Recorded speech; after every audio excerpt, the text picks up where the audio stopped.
এমন করতেছেন কেন? আরে বার্ন আউট করার মানে পিছনে চাকা দিয়ে যে ধোঁয়া বের হয় না ওইটা করার চেষ্টা করতেছি। জানো একটাই দুঃখ একটাই কষ্ট আর আফসোস। কি কষ্ট? সেটা হলো গিয়া জীবনে এত কিছু পারলাম, বাইক স্টান্ট করা শিখতে পারলাম না। কিন্তু মানুষ আমাকে ভয়ে শিখাই না, বলো তো কি করি? ওজন কমাইতে হবে। ওজন কমাইতে হবে না, আমার থেকে মোটা মোটা মানুষ পারে বাইরের দেশে, বুঝছো না? বাইকের সামনে উঠবো কেমনে? বাইকের পিছনে যদি এত বড় একটা মানুষ বসে থাকে। আচ্ছা ব্যাপার, তুমি নিজেও তো আমার ওজন নিয়ে ট্রল করতেছো ভাই। করা শিখা যদি হাত পাও ভেঙে যায় তাতেও আমার জীবনও কোনো আফসোস থাকবে না।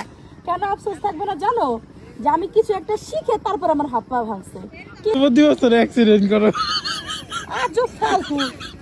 তোমরা যারা আমার মোটা বলো, তারপরে বলো যে আমার ওজন বেশি, হ্যাঁ আমার বাইকে নাকি আমার ওজন নিতে পারে না, তাদের জন্য বলতেছি তোমরা তো খাও না, বুঝছো? খায়ও, ভালো মন্দ কিছু খায়ও, আমার ঝিলমিল অথবা ক্যাফে 247-এ যাইও, আইসো।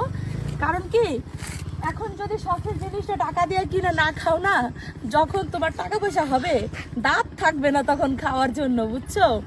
আর ছেলে মেয়ে হইলে খাওয়ার মুডও থাকবে না। দাঁত থাকবো না, যারা সুপ খাইবো। রাইট, যাদের দাঁত থাকবে না তারা কিন্তু স্যুপ খাইতে পারবা।